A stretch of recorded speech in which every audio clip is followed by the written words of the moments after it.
2004 was an awful year for floods. So MPCA helped us out.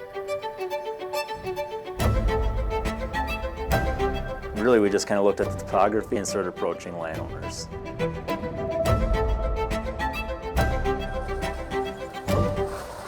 I think they've done a good job of helping people get out of the floodplain.